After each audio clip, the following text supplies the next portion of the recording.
Welcome to Empowered to Grow, the podcast. I am your host, Hanan Basha, the business doctor. Following our conversations with empowered women who woke up one day and consciously claimed, I am more than enough, I am worthy, I am empowered to grow. And along their empowering journey towards realizing their own potential and their quest for growth, they became a beacon of hope and guidance for others. May you also find your inner power to grow. Hello, everyone, and welcome to a new episode of Empowered to Grow podcast. This is your host, Hanan Basha. This time, we're hosting a disruptive conversation podcast episode. I know we haven't done this in a while. It's maybe there are two that have come to life, and this is our third, but hopefully we will be doing a lot more of them.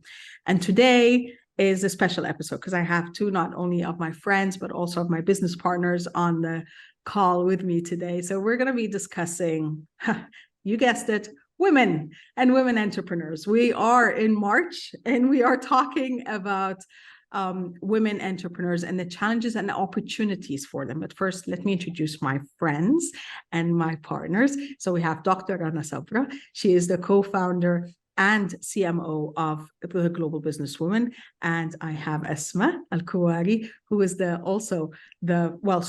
Rana first is not only the co-founder of the Global Businesswomen, she's also the founder and CEO of Creative Minds. And Asmaa Alkuwari is the co-founder and CDO of Chief Development Officer of the Global Businesswomen. And also she is the founder and CEO of Asmaa Consultancy. Ladies, hey!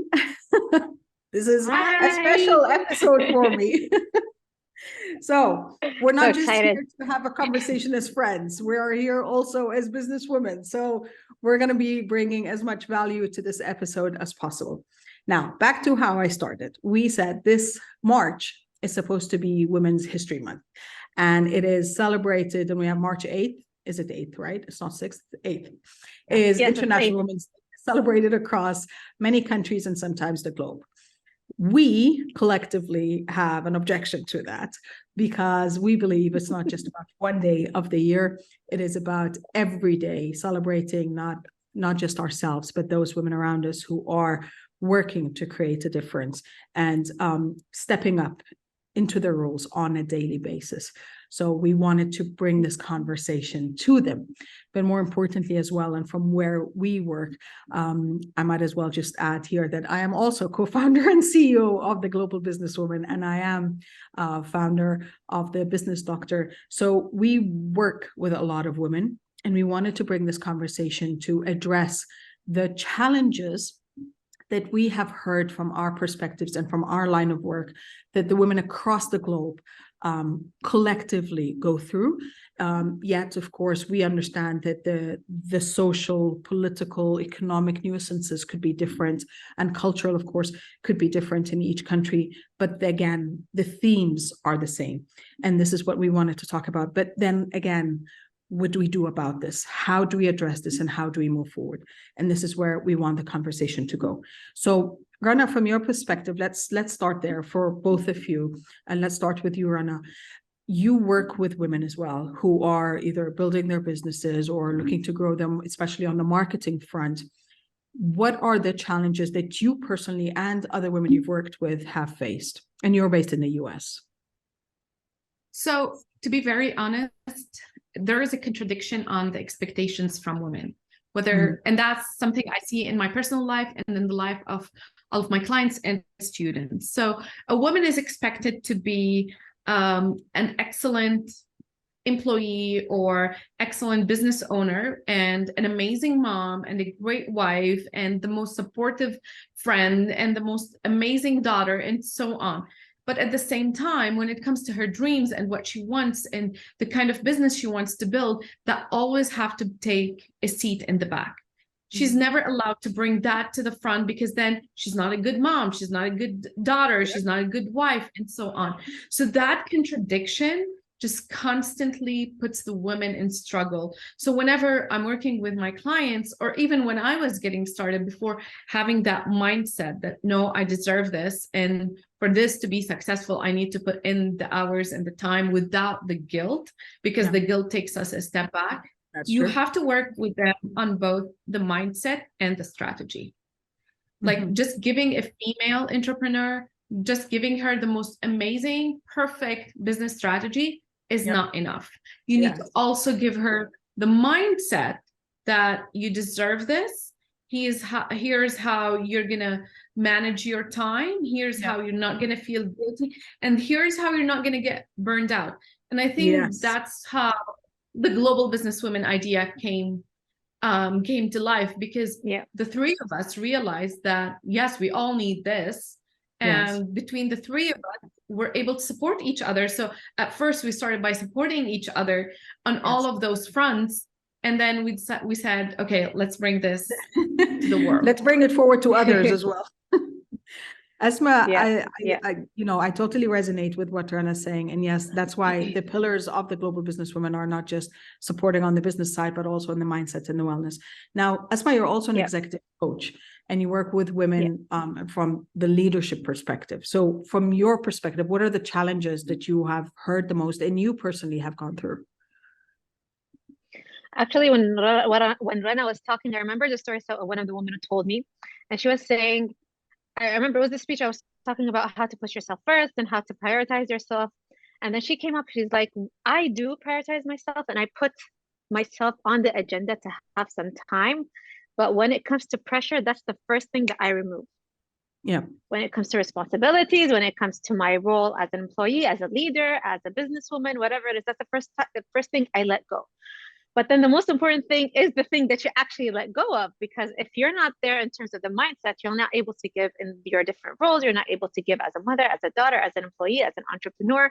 So all starts from a place that if I resonate and see the value what I bring to myself, I'm able to give to what I bring in the world, and which could be my business, it could be my role as a mother, it could be any different role that I do.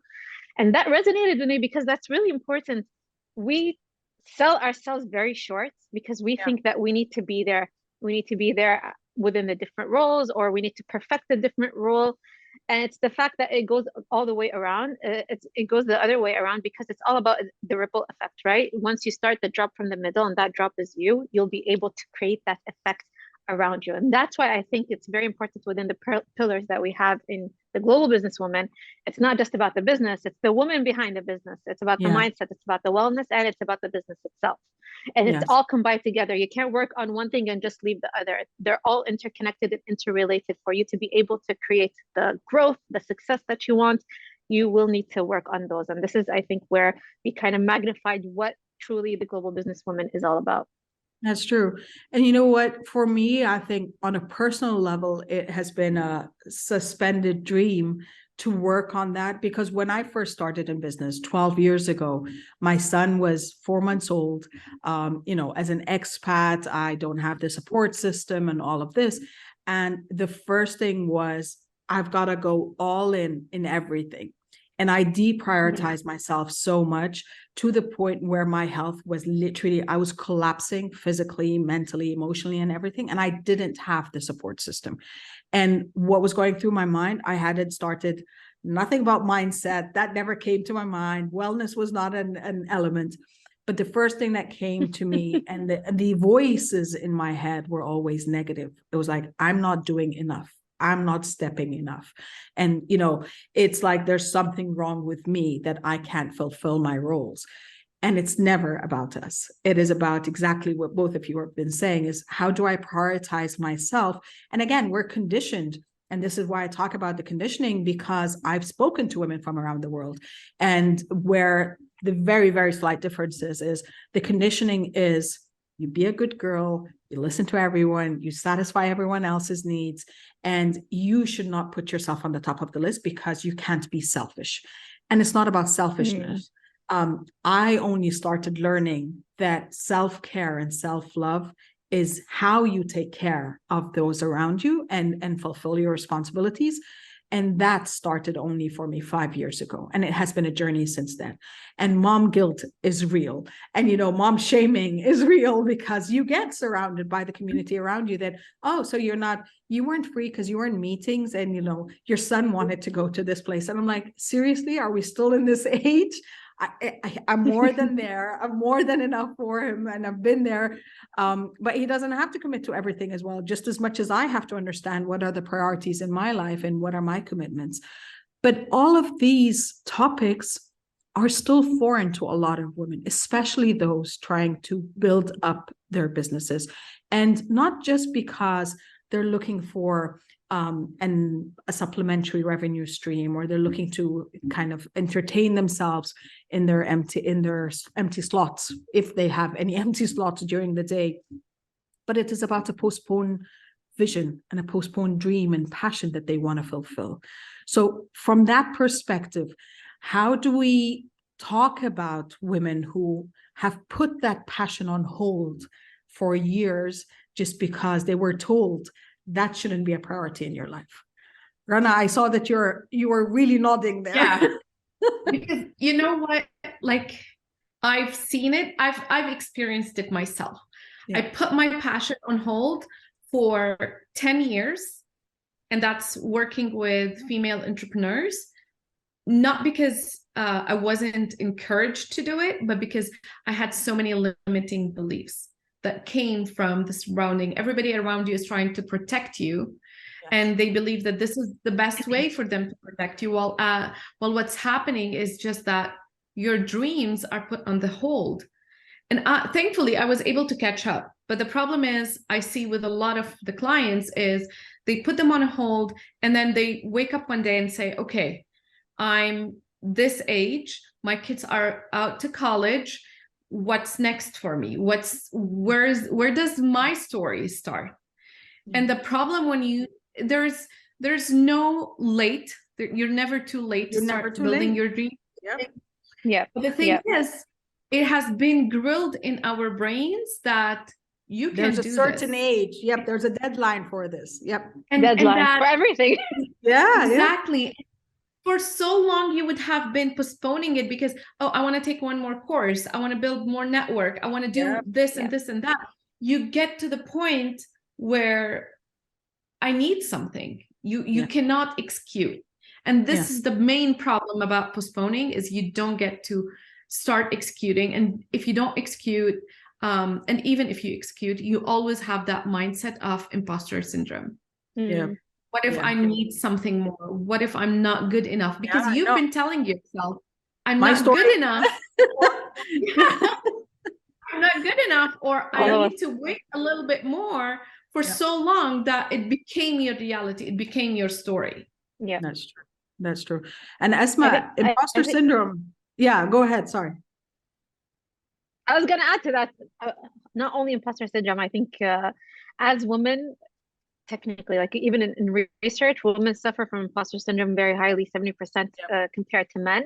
And it's the fact that because how we were raised, or because what women should be, between brackets, or what they need to be, and it comes from the pleasing, it comes from being a good girl, the caregiver, always being there, the rescuer. There's so many things that can play into place in terms of what I think I can achieve, or what success looks like for me. And I think for me, what got me to where I am, like you, Rana, there's been so many struggles. There's been so many guilt in terms of, for me, I need to be financially independent. I need to take care of myself. I need to take care of my family. Not only that, I need to be there for everyone. I can't say no. So I have to be a yes person, where I'm doing my work. I'm there in every social event. I'm taking care of everyone around me. And I'm the last person that I think about. And I think everything got aligned with me when I realized what my purpose was within this world. And I was living a life that other people told me how to live. So I was going very unconsciously living my life, not within what I chose, not within what I saw is right for me, but rather from what other people thought my life should be. And once I realized that, in terms of what my purpose is, what are my values could be totally different from the people that are around me. And that realization for me created this like shift in your mind where, okay, now I feel like I'm in control of my life. What do I want to do? Yeah. Who am I? That's even the first question I asked myself. Who am I? What do I want to do? Where do I want to go? What does passion mean for me? And where do I want to see my passion being built? And I think this is where I found myself in coaching. This is where I found myself supporting people through coaching, through them either being entrepreneurs, being leaders, being executives, and so on. And that itself, even though it sounds like something that's very small, can create this huge shift for you in terms of how you perceive yourself and how you perceive what success looks like for you. That's true. And I shared this story. Rana, you wanted to share something. Yeah, I just want to add something on what Asmaa's saying. And this is a true story happening just right now as we're recording this podcast. Is my kids are on spring break, and our community is having kind of an event for all of the kids, my kids' age. I'm expected not to be on the podcast, not to be having any work, to take my kids to that event and so my kids are part of it. But my husband is never expected to do that. He's never expected not to show up for work to do that, but I'm expected to. And if I'm not figuring out a way for my kids to be part of this, then I'm not the good mom. So it's not just about realizing it and having that mindset, but it's constantly surrounding yourself by other women who will constantly nurture that way of thinking into you. So for me, if I don't have my community, if I don't have you ladies in my life, and we always have those conversations, I'll give in. I'll just say, okay, you know what? No, I have to go to the park with my kids today. No, I don't have to go to the park with my kids. I have to be here recording this podcast because this is how I build their future. Yeah. And you know what? It's very important. What you just touched on is the thought of the tribe.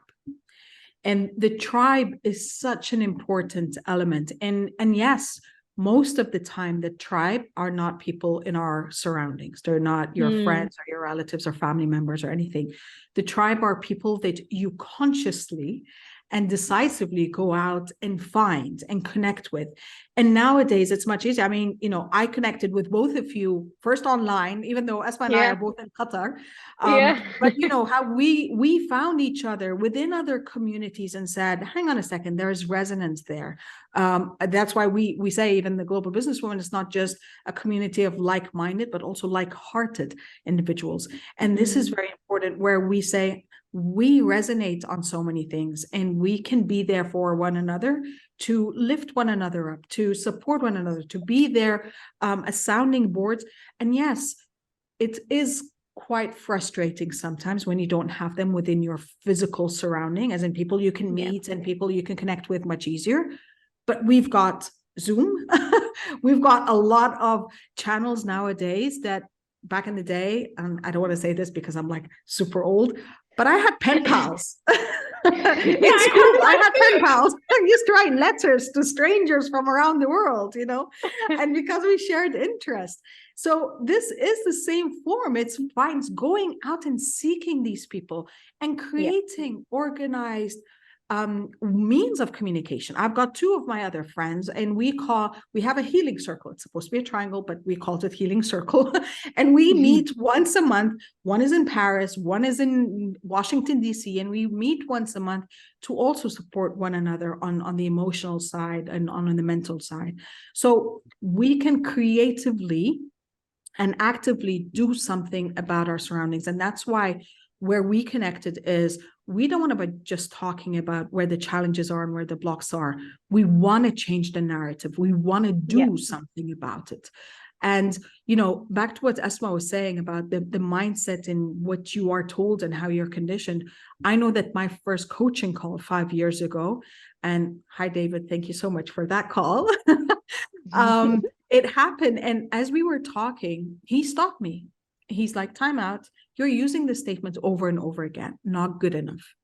And it hit me like a truck that day, because I hadn't realized that I had been living my life, again, as both of you were saying, satisfying the checklist of what success means and what showing up means, how to be a perfect whatever means. And the achievements that I had, all the accolades and all the certifications. I put this up on my wall, not because to brag to anyone to talk about. When I first did it, actually, I wanted to remind myself, I don't need another certificate. I don't have place for more praise. I'm more than great. I'm amazing at what I do. Yes. And now but Rana, as you were saying, now it's execution time. Now it's implementation. Now as Asmaa, as you're saying, now it's time to serve others from the space of healing and transformation and knowledge and coming from that space. But as a woman, that's not what we're conditioned with. That's not how we understand ourselves, or how we bring or show up, bring ourselves to the world, or how we show up. Yeah. And this is why when we started talking about how do we serve businesswomen, this is where it started taking shape. And Rana, I think you will resonate a lot with this, because I know we had many, many discussions on this. Is how do you not go out as a businesswoman when you first start creating this? How do you not go out and say, oh, I need this checklist from this guru, quote unquote. I need this course from this person. I need this. And they're all, I don't want to say ready-made template. Well, they're ready-made because they're made by these people, but they're all don't suit me as a woman, as a businesswoman. So talk a bit about those experiences, because that, again, is why we wanted the Global Businesswoman to come to life. 100%. But I just want to add one little thing to add on what you ladies were saying. Because I was having a conversation a few days ago with a lady, and I was talking about the Global Businesswoman and so on. And she was like, oh, but I have a lot of friends that I was saying that we become a family. And her response was, but I have a lot of friends I talk to about my business. That's great. That's amazing. Your best friend, yes, you can talk to her about your business as much as you want. But guess what? Unless she has a business that is fruitful, that is flourishing and making so much money, you don't want to get the advice from her. That's why, like, when we created this Global Businesswomen, the importance of it is everybody's, it's by invite only, because we want to make sure that if Hanan is giving me an advice, that this is a valid advice. I can take it and test it, and tried and tested. So don't think that if you create your own tribe could be just like Hanan's, somebody in Paris, somebody else in Washington, somebody else is your next door neighbor. Creating that tribe does not mean that you're giving up on your friends. Does not mean that you're giving up on those dinner conversations with your husbands, where that's what I do to my husband. And honestly, PW saved my marriage, because I used to talk nonstop about my business. And yeah, I know. My husband, the same thing. He'd look at me, he's like, I'm not in business. I don't know how to respond to that. Exactly. He doesn't own a business. He's not interested in owning a business. And the thing is, when your friend or your spouse or your whoever in your life you share this information with, you keep on looking at them. So they give you the advice. And deep down inside, you know that this is not the right advice. And that creates that friction. So I just wanted to add this. Sorry, we pivoted a little bit from it. No, you've added to it. So back to actually, this is very relevant, because, again, taking a program that is out there, because it worked for the guru. And usually, we learned this from Tony Robbins and Dean Graziosi, saying, come from a place of service, that if you're on day 2, you could still serve someone on day 1. You don't have to be on day 100 or 1000 to look back and say, okay, I can support you now. Sometimes actually that's not a good thing for the receiving end, because it becomes intimidating. That's too far off. I can't do that. I can't apply, the social media strategies that they're putting in, because I need a whole team and I'm a solopreneur, or, I can't do this because I'm not in the same space. So from that perspective, these are other challenges that women have. Yes. And especially the fact that, so you take a template, let's say in my industry, marketing. So you have to be on all of social media platforms. That's impossible.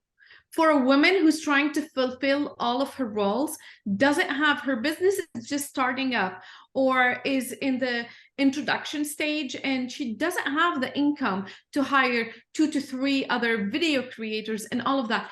As you said, Hannah, it becomes so intimidating for those women. So we always have to remember, you have the knowledge within you. All what you need is just to figure out, how am I going to implement it, and figure out a way that works for you, your business, and your life. I always tell my clients, build your business around your family and around your life, and not the opposite. Because trying to change my kids' bedtime is not going to work. If I want to take calls or go to happy hours every other day so I can network at 7 p.m., my kids' bedtime is at 7:30. So I say no to this, but in another way, I'm figuring out another way or platform or channel or event network or another platform to network and all of that. I'm not going to change my kid's life or even my life of how I want. We have to remember, we build a business because we have a dream of what our life would look like. Yeah. Don't build a business that does not make you live that dream from day one, and then life is going to end and you're like, oh my gosh, I spent my whole life working and I didn't achieve that dream. So do the opposite. If your dream is, I want to be able to spend weekends with my kids with phone is off, turn your phone off from day one on weekends. Yeah, that's true. 100%. Asmaa, your experience with the ready-made and tailored, I know because we worked together and it was completely different than, the things you've experienced before. I think, so for me, it was in terms of, so I'm going to talk from the coaching perspective, right? And about my business in terms of having a way of how you can serve or support people within the ready-made of what a coach looks like, how they serve or what they need to be or the experience. So for example, I suffered a lot from being a local woman, serving locals, being a coach because it wasn't really known. So it was considered something new within the society. So even building that trust and creating, okay, who am I? How am I going to support them? What it means to me took a very long time. From me first, and then from the society to accept it. First of all, for me, because I felt like I need to be ready. Like you, Hanan, I need the certificate. I need to be having the hours, the certifications, having my page ready, having everything ready, perfectionist mentality comes in mind. And then I'll be able to give, and then I'll be able to serve and go out to the community and talk about my work. And that mentality just lost me a lot of months for me to actually just go and do it, jump in, like feel the fear and do it anyway, which I always tell my clients to do. And I tell myself as well. Just do it. You'll never learn as much as you learn within the journey itself because it's a learning process. Even when you start, you're one step ahead of what you were yesterday. So even take that as a win in terms of how you can support. It's not about just your certificates. It's not about just your experience. You know that you have something unique and something very special that only you bring to the table. And once you realize that, you'll be able to set that in terms of, okay, how can I expand my comfort zone? How can I create that effect of myself and just be there and learn within the process? Just even having that mentality of it's okay to fail. I'm just learning because I'm learning that this is not working for me and there's something else out there that might work. So it's a win-win situation at the end. And from that perspective as well, it's also what both of you were saying. It's understanding what works for me. And this is why I keep talking about the concept of subjective success, that what does success is defining what does success mean to you. And that's why I use this phrase a lot. Whether you're building the next $1 million business, great, that's a success. And you need to know what it entails. Or you're building the next 2 hours a day as the kids are in school business, great, that's a success. And you need to know what the repercussions are. So you can't build $1 million business just 2 hours a day, at least not at the beginning, until you try and understand where your life can fit, that you can expand that time so you can work towards that. And this is a concept that, again, is further highlighted when it comes to businesswomen versus how men would kind of look at it, because of the many roles we were talking about, because of the responsibilities. Because I say that, for me, a man could pick up a bag and say, I'm going for a 3-week business trip. For me to plan a 3-day business trip, I planned 3 months before that to understand, how can I do it and where and when, and my son and my husband and the home and who does what. And this, I'm not saying it's an impediment. It just means that we need to be more creative in finding, as you were saying, Rana, and finding different ways of doing it and reaching our goal, which could delay us a bit at times, or we could have to pivot a bit more than we had anticipated, which again, as you were saying, it's not really a failure. It's whether it's a pivot or a learning opportunity, understanding, okay, me trying to force this into my life, into doing this business this way is just not working. I have to find other ways. But I think this is where we tap into our creativity a lot. But we cannot do that if we are not going back and saying, I am worthy and I can do this, and this is my vision, and what I'm bringing to the world is unique to me and how I'm serving versus 8 billion other people. And that's why the copycat business model as well doesn't work, because chances are you're not going to be able to sustain that for too long. Yeah. And to add to it, we see a lot on social media and in business networking events and so on, the two extremes.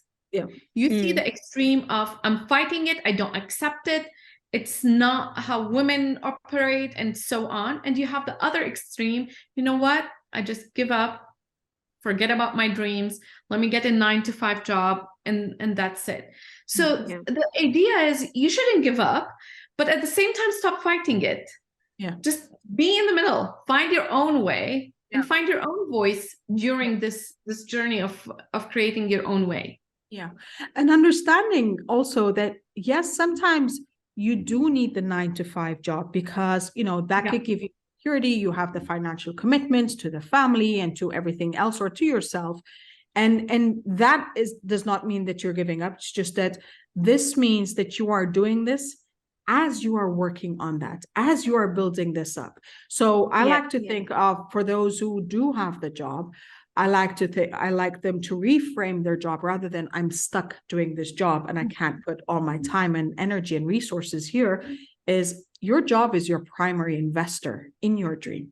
So the return you're getting, the financial return you're getting from the investment of your time and energy and possibly knowledge, is what you are taking to invest on the other side, to invest in what you need for your survivability and that of your family, but also in building up that dream alongside. And passion project, not a side hustle, because that just immediately leads to burnout and to, oh my God, I've got to do this. But to that side passion project that you build up as a business, that when it is ready and it's coming to fruition, that's where you can kind of cross over and grow it towards where you had anticipated before. So, okay, from that perspective and everything we are talking about, the Global Businesswoman came to life.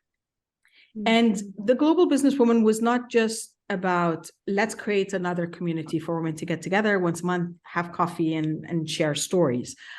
Not dissing anyone over here, which is lovely. But that was not our objective. Our objective to start saying, we're not going to reinvent the wheel. We want to be the community of communities, meaning we know that there are amazing women building amazing networks around the world. And sometimes it's about tapping into what we call collective wisdom of joining other communities, coming together to share our perspectives and our learnings from our experiences across the globe, and to see how men do business. So men have their kind of channels of business, and how they socialize and then cross into business is a very short-term duration versus how long it takes for women to actually collaborate. So men have, here in the Gulf, there's the majlis, where they get together, they socialize, and day 2, they shook hands and they're doing business together. Exactly. In other cultures, there's the golf course, the fishing trips, the cigar lounge, the ahwa in Egypt, wherever it is, where men bond and they can do business together. And that has a lot of elements to it. It has the elements of clarity. It has the elements of readiness. It has the elements of, they have no hurdles of, I need to get to know you 100%. I can trust that I can understand what you're talking about, and that you have validity in what you're talking about, and you have the structure for us to be able to collaborate. And we wanted to bring this to the Global Businesswoman, where we created this, we wanted to create, and we are creating this platform for women to come together, tap into the collective wisdom through our monthly mastermind, and then expand that into other events, in person, what we call power up events, and then expanding it into looking at the pillars, as we started saying, business, mindset, wellness, but more importantly, the women behind the business. And the other part is we're addressing women who are in business, the 1 to 3 years, who have been in business at least 1 to 3 years, because these are where the challenges and the blocks started coming in. But more importantly, this is where they start getting some traction. And what we were just talking about is like, what's next? How do I grow the business in a way that suits me? So ladies, from your perspective, when we started, and we've had what, 5 or 6 masterminds to date, and it's amazing that we're getting a new kind of community each time of different women. Where are you seeing how this is coming to fruition as our vision, and where are you seeing that we can go further with it? You want me to start? Okay. Go ahead. So I think what I love about the global businesswomen, and what I love about how we came together and brought it up, that we all agreed, and I can say this, that it's not about the fluff, right? Yeah. We don't want to just go there and sit down and say, yeah, I have this business, and yes, I have this and that. We actually want to benefit the time and the effort and the community that we have to get to success or get to the growth that we're aspiring. And this is what I love about the community that we have already created, with the members that we have, with how we come together within the masterminds. It's women from all over the world, and we all go through the same thing, and we're all aspiring to be better, to get to the success, to get to the growth, no matter how it is. And we tap into each other's experiences. We tap into each other's professional wisdom, where I can benefit from this person, I can actually get business from this person, we can collaborate. And we had the collaboration actually happen within the members of the Global Businesswomen, and that's amazing, because this aligns to why we started from the beginning. And that is what I love about where we are right now. And I just want to see this flourish and grow and become something that the Global Businesswoman is all about. So this is very dear to my heart, and I can't wait to see where the Global Businesswoman goes. I fully agree with Asmaa. I mean, personally, and a lot of other women I know, if you're building a business, you don't have the time for the fluff. Between we just talked about like women having so many different roles in this world. So between fulfilling all of those roles, being the amazing friend, going to every birthday party for your friends, and all of that, and taking care of yourself, we don't have the time to spend 2 hours every month just having coffee and, hey, let's brag about our businesses, about what I do, and let's hide what really is going on behind the scenes. So what I love about the GBW is that all of the women are real. So when we go in on our masterminds, we're actually talking about real problems. And every single time somebody's sharing their problem, I'm like, oh yeah, I either went through that and I know how to fix it now through experience, or I'm going through that and I can't wait for somebody to give an advice because I'm going to benefit from it. So that is a huge part of where we are right now. Where I see it going is, I would love, so me being an international person, I'm Lebanese, studied in France, and now living in the US. I just saw the difference in culture, and that difference in culture brings you a diversity in problem solving. So the more diverse our community becomes, the more we will able to solve each other's problems and help solve each other's problems and give advice that is much more creative and outside the box. And that would also lead into more collaborations and growth for every single member that we have. It's not just about us meeting and sharing our wisdom and bringing in guest speakers. It's also about the actual growth of the business. So the no fluff means that we're not there just to brag about the business, although yes, we do celebrate our successes and celebrate all of that, but it's also about taking action. So we want those women to, after a year of being members at GBW, say, oh, okay, that's an X amount of revenues I made from my connections at GBW, or this is the new markets I've entered. And in my process, that saved me that X amount of dollars. This is how my mindset have improved, and so on. So it's about the growth and moving forward for all of us, for all of our members. Yes. And you know what, this is very important to me personally, because again, my doctoral degree is in sustainable growth of small and medium enterprises. And I've always been fascinated about that concept. Having worked mostly in SMEs all my, across about 25 years of experience, except once where I had large corporate, between startups and small and medium enterprises. The fact that, sometimes they start really grow and then they kind of freeze and then downfall happens, or there's this exponential growth and then you cannot sustain it. And then it either flattens out or you're just kind of gradually failing through. And I think that is one of the elements where we wanted to talk about growth and focus on growth in the GBW, in the Global Businesswoman, because on a personal level, it is very important. On the entrepreneurial, that's why we speak about the concepts of wellness and mindset, and also on the business level. And speaking on the business level, this community is about talking about internationalization. It's about globalization of your business. So even crossing borders with someone or you get to know, and you get to trust, and you understand what both of you are bringing to the table, that in itself is, kind of one of the paths for growth. But understanding as well what to do, back again to the beginning of the conversation, what works for you and for your business. You're not going to go and try, there are 15 women on the call, let me connect with all of them, let me do business with all of them. That as well is dilution of your resources. And that is why people crash and fall. And we're seeing it across the globe, whether looking at startups that go with the bang and then it all goes to hell, or the other way around, where they're going very, very slow because that's what they know. They're looking at just their market. They're looking at then, the next city, and then maybe just the neighboring country. And maybe in this time and age, there are a lot of opportunities. You just have to know about them. And this is why also one of the elements in our future where we were thinking is we need to have resources for the women, understanding where are funds. The world is waking up to supporting women entrepreneurs. Where are the funds that could support you? Where are the programs that could support you? Where can you connect when you move into a new city, or you're even visiting a new city? How can you connect with members there? Get to tap into their local knowledge, because that is a huge asset when you're looking at business. These are all elements that we wanted to bring to the table that could be different, but also looking at our collaboration with other networks. Let's talk, let's talk to each other, bring in your members, our members get introduced to yours, and how do we connect? So Asmaa, we're planning Power Up Doha, inshallah. So that would be our first. And your first. Exactly. Not the last. Yeah. from the offering. Yes. From the offering perspective, what was our kind of intention with the Power Up events?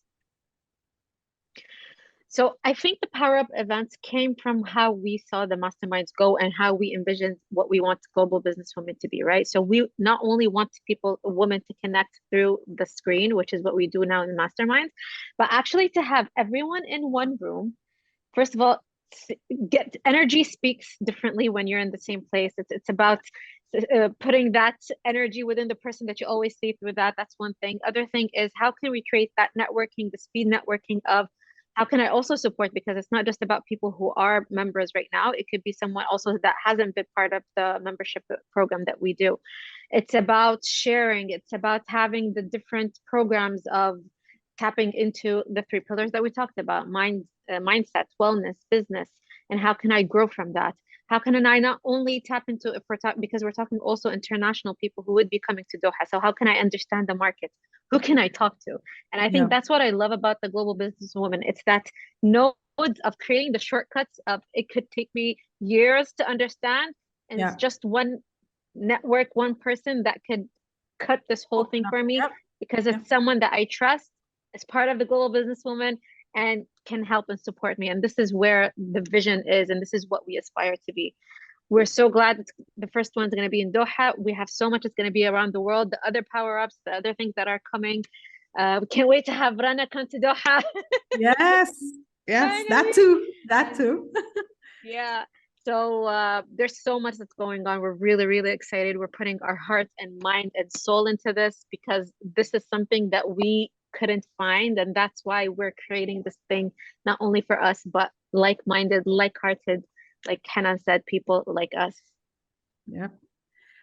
Rana, you wanted to add something there? I just want to add something just to set the floor right for expectations from GBW.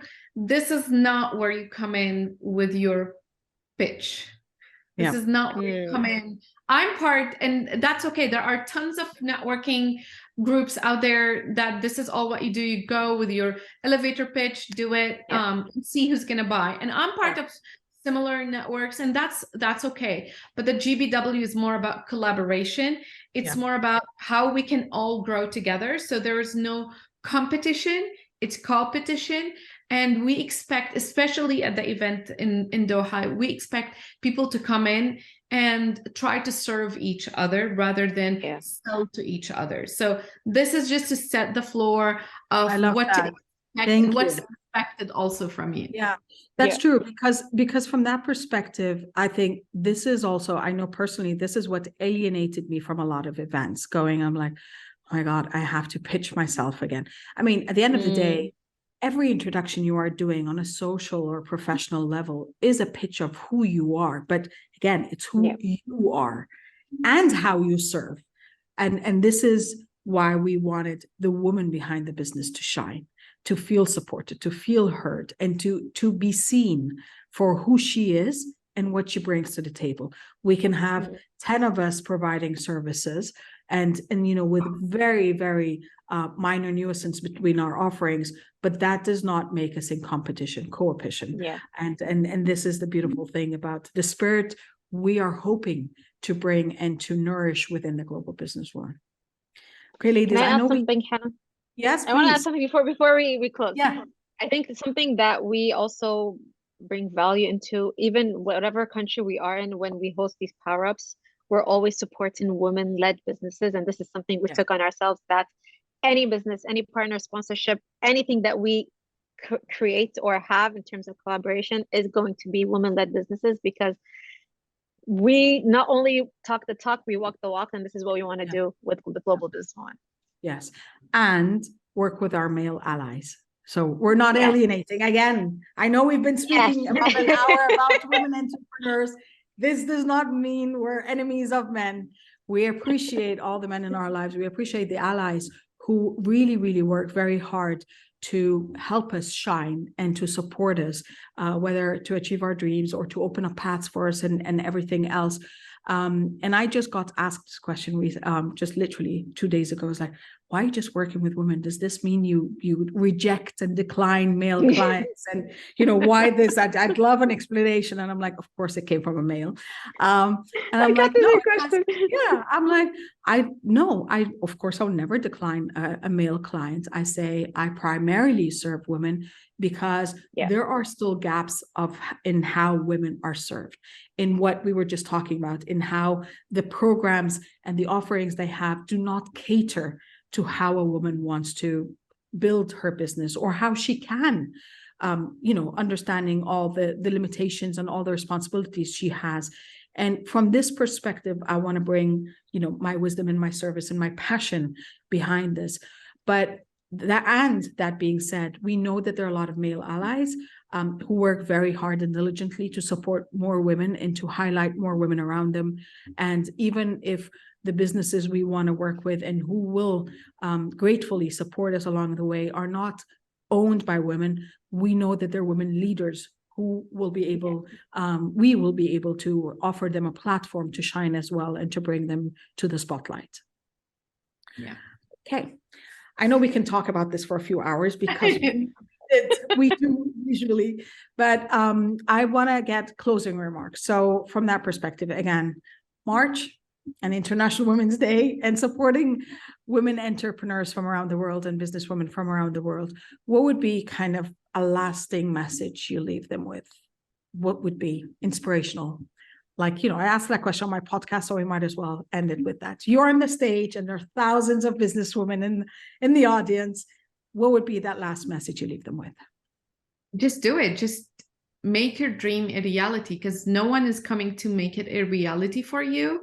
And there's never going to be a better time than now. So just get started with it. And you have GBW, and if it's not GBW, there are tons of other networking and other places where you can get the support. If you can't find that support within your direct tribe, your direct network, and at home and all of that, there are so many other women. Just go on Facebook. There are so many other women who would be lovingly and to support you and encourage you through this journey.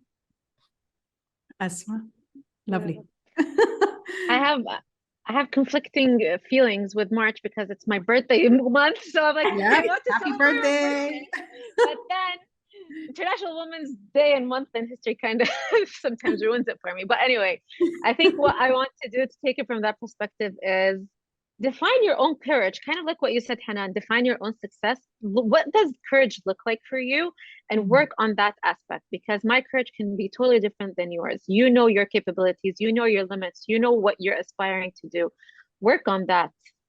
Expand your horizon. Ask for help if you need it. Be in the right tribe if you need to. Connect if you need to. As I said, every day ask yourself, how can I expand my comfort zone? How can I grow, and how can I get to the success that I want to get to? So that would be my advice. I love that. From my end, I would say stop telling yourself why it will not work and start asking yourself different questions of why it should work. How will it work? Who will support me? How will I bring it to the world? When should I start working on this? The time is always now. But when, for example, if you're offering something and it's related to seasonality or market or whatever, and trust your gut and follow your gut. We have very, very strong intuition, and we've been conditioned to silence it and say, no, that's not right. If you don't feel it, don't do it. If you don't connect with that person or that network or that place, don't follow through. Don't serve clients that you're not in alignment with, because that is going to come back and haunt you. You will find your tribe. You will find people you resonate with, and trust yourself.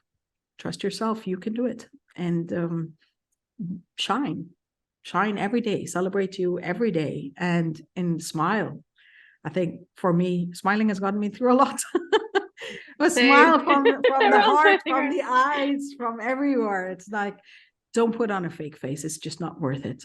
One day, every day is work in progress, and that's okay. I think we also have to remind ourselves that it's not overnight. Overnight success takes years. And again, another conditioning that's like social media, back to you, Rana, what we were saying, oh, look at me. Oh, look at my screenshot of how much I made last night, just because I said hi. That's not reality. It's skewed reality. So stop believing in that, because you deserve better than this. So, ladies, I'm grateful for you. Thank you so much. And I hope that our viewers and listeners find a lot of value in our discussion. And we invite anyone who did resonate with anything we said to please get in touch with us. Please join us in, I don't want to call it a movement, because then it's going to be like pitchforks. And, oh my God, no. Nothing here, nothing negative, nothing violent. We come with a lot of love, and we come from a place of service, and we come from a place of alignment. And we would love for all of you to join us and to grow this and nourish the spirit that we're coming with. So thank you, ladies. And thank you to everyone who has joined us. And as always, I wish you love, abundance, and prosperity. And I'm going to see you next time. Bye for now. Thank you for listening to the Empowered to Grow podcast. For further engagement with a tribe of empowered women, join my Facebook group, Empowered to Grow, or visit my website, www.hananalbasha.com. I'll catch you on the next episode. And until then, know that empowered you empowers others. Love, abundance, and prosperity to you all.